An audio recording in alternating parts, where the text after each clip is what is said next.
सन्माननीय व्यासपीठ आणि इथे उपस्थित सर्व ग्रामस्थांना मी अभिवादन करून माझे मनोगत मांडण्यास सुरुवात करते.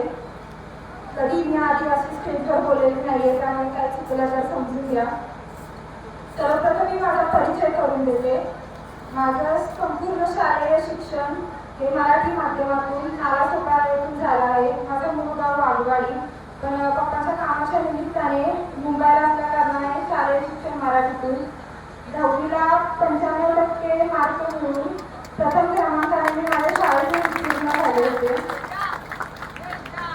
11वीला सायन्स घेतलं. डॉक्टर बनण्याची इच्छा होती, पण काही कारणास्तव ते स्वप्न मागे राहिलं. पुढे प्लेन ग्रॅज्युएशन, 11वी 12वी सायन्स, 13वी 14वी असं चालू होतं. पण जेव्हा ग्रॅज्युएशनच्या शेवटच्या वर्षाला असताना स्पर्धा परीक्षेच्या मला काहीच ओळख नव्हती. पण ग्रॅज्युएशनच्या शेवटच्या वर्षाला असताना किरण दादा म्हणजे जे काही माझे दीर आहेत त्यांच्याकडून मला UPSC MPSC अशा परीक्षा असतात आणि त्यात आपण आपल्या मेहनतीच्या जोरावर अधिकारी पदापर्यंत जाऊ शकतो अशा गोष्टीची माहिती मिळाली.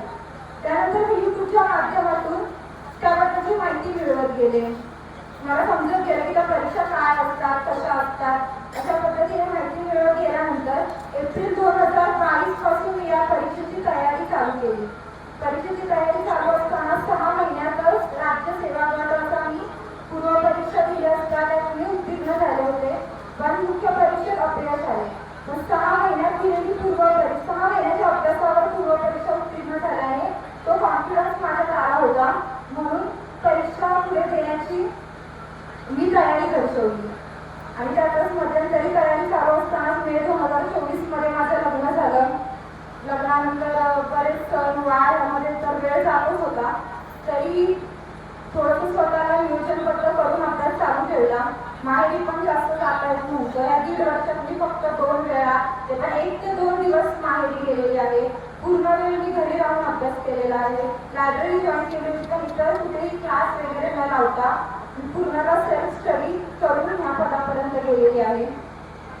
आता ह्या पदावर जरी मी तुम्हाला इथे दिसत असले समोर कलाकार म्हणून की ह्या पदावर याची निवड झाली, तरी पण मला या पदावर पोहोचवण्यापर्यंत अनेक माझ्या सर्व कुटुंबियांचा हातभार लागलेला आहे.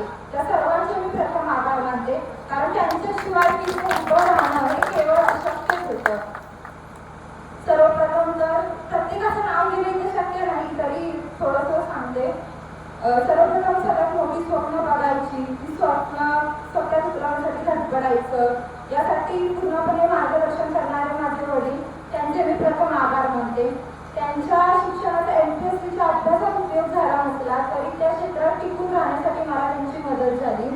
बऱ्याच गोष्टी त्यांच्या आता आमच्या स्कूलमध्ये युनिट टेस्ट असायच्या 20-20 मार्क्सच्या, तर त्याचे मार्क त्यांना घरी आणून दाखवले असता त्यांचा कटाक्ष काय बरोबर आहे, किती तुला 18 मार्क पडले, 19 मार्क पडले यावर कधीच नव्हता.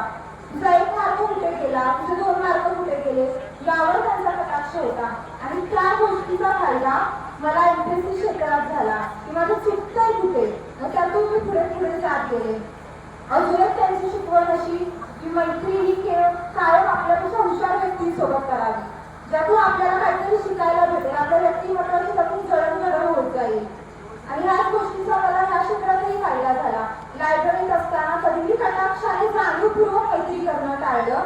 त्यामुळे माझा असा फालतू वेळ जाणार चहाला जा किंवा कुठेही अर्धा तास 1 तास तो मला वाचण्यास मदत झाली. आणि ह्या 2 गोष्टींमुळे 3 वर्षाच्या अभ्यासात मला STI पदापर्यंत जाता आलं. त्यामुळे मी त्यांची ऋणी आहे. माझे मम्मी पप्पा काका काकी या सगळ्यांचंच खूप योगदान आहे. आणि त्यांच्याप्रमाणेच मला साथ दिली लग्नानंतर ते म्हणजे माझे पती. मी एवढा कधी विचारही केला नव्हता की मला एवढी साथ देतील आणि मी या पदापर्यंत एवढ्या कमी वेळात जाऊ शकेन. हे माझ्यासाठी पण एक अनपेक्षितच होतं, पण आता मेहनत करत राहिलं प्रामाणिकपणे की त्याचं फळ मिळतच जातं. ते तिकडे आर्मीला ड्युटीला होते, तरी पण त्यांचं खूप कटाक्षाने लक्ष असायचं. किती वाजता लायब्ररीला गेली, 10 मिनिटं उशीर झाला, का उशीर झाला 10 मिनिटं, संध्याकाळी बरोबर टायमिंगलाच यायचं. त्या खूप छोट्या गोष्टी पण खूप मोठा रिझल्ट देऊन गेला माझ्यासाठी. यासाठी मी कायम आयुष्यभर त्यांची ऋणी राहीन. त्यांच्यासोबतच माझ्या सासूबाई.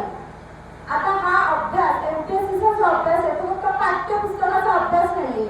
तिथे तुमची मेंटल स्थिती पण योग्य असावी लागते.